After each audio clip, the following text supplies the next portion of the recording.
With the specter of retirement drawing ever closer, Stephen Curry, the Golden State Warriors' iconic guard, is taking the time to contemplate life after basketball.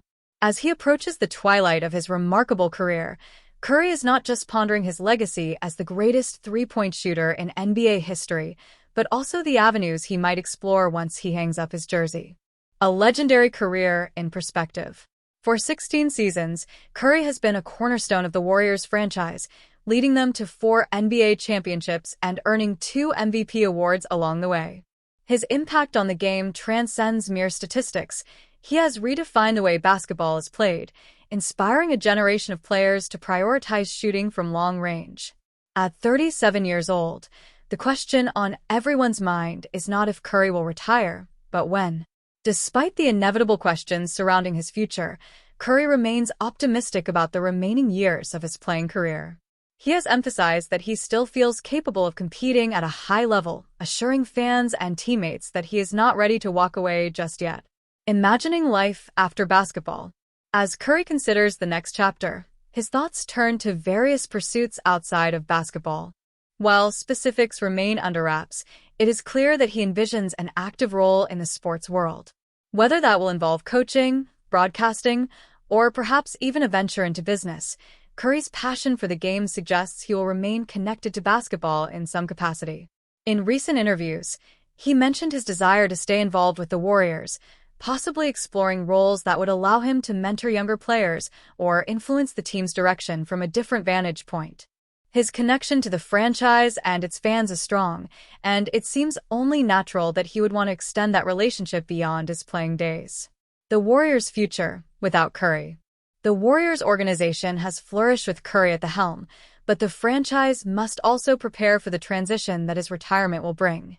As they look toward the future, the development of young talent will be essential to maintain the competitive edge that has characterized the Warriors in recent years.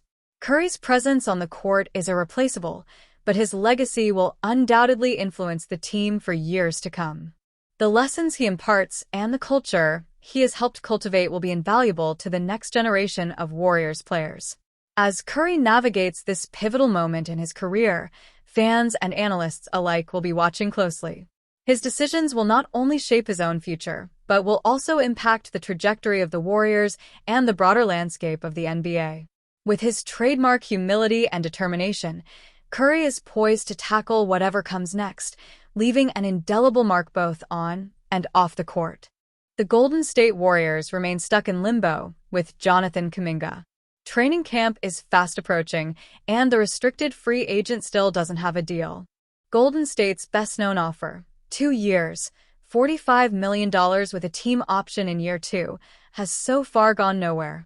Kuminga has instead been leaning toward the $7.9 million qualifying offer, which would pave the way for unrestricted free agency in 2026 while creating an uneasy dynamic this season. The Warriors spent much of the summer exploring sign-and-trade options, but no deal ever materialized. Now both sides remain at a standstill, and the tension is only growing. Awkward situation brewing in Golden State. What's become clear is that neither side is budging. Kuminga's camp is still pushing for a much richer, long-term commitment, while the Warriors remain unwilling to move off their structure-heavy offer.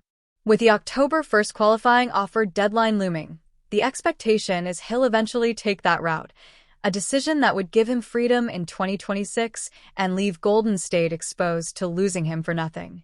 Former NBA champion and current ESPN analyst Kendrick Perkins didn't hold back in assessing the situation. It's going to affect the locker room that's trying to win or have intentions on winning the championship, Perkins said on NBA Today.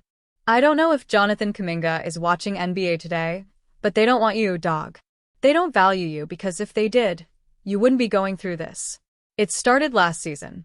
Steve Kerr showed you how he felt about you when you were out of the rotation during the play-in tournament, in the first round against the Rockets. I understand Mike Dunleavy is now running things in the front office, him and Joe Lacob, but Jonathan Kuminga wasn't a Mike Dunleavy pick. That was a Bob Myers pick. What comes next for Kuminga and the Warriors?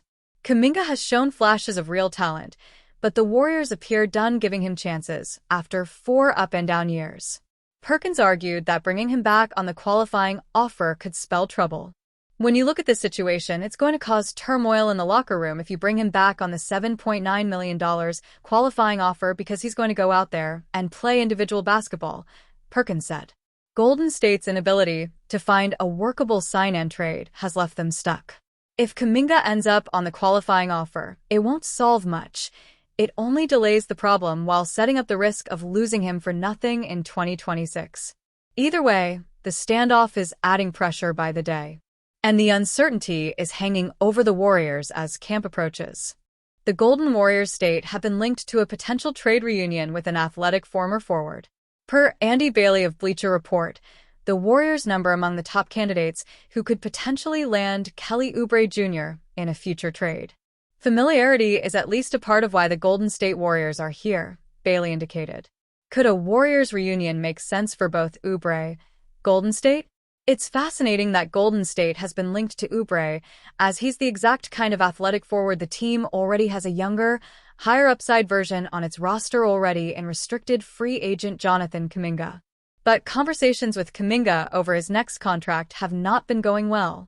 Per Jake Fisher of Bleacher Report, the 6'8" forward is leaning towards just taking his $7.9 million qualifying offer so he can hit unrestricted free agency next summer, when several more clubs will have cap space than they did this offseason. Oubre could represent an interesting potential replacement option should Golden State somehow manage to find a way to ditch Kuminga via a sign-and trade this summer.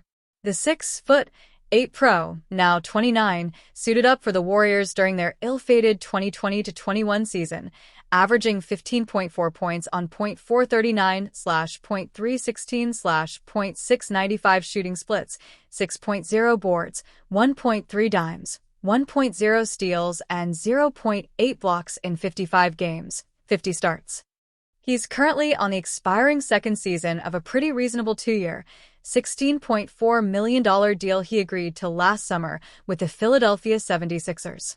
Last year, on a banged-up Philadelphia squad, he put up similar numbers, 15.1 points while slashing .470/.293/.751, 6.1 rebounds, 1.8 assists, and 1.5 steals in 60 games. While the impact metrics from a season in the Bay Area aren't good, the Warriors need more punch off the bench and currently only have 9 players under contract, Bailey writes. Fans would likely hope for a little more efficient use of the team's trade exception, but that could make acquiring Oubre relatively easy, Bailey notes. Golden State currently has an $8.8 million trade exception into which it could add Oubre. His athleticism and ability to drive inside seem like they could help the Warriors off the bench while freeing up Golden State's cadre of sharpshooting guards. At least in theory, a downhill scoring threat like Oubre should be able to pull some defenses inward and away from shooters like Stephen Curry, Buddy Hield, and Brandon Podziemski, Bailey observes.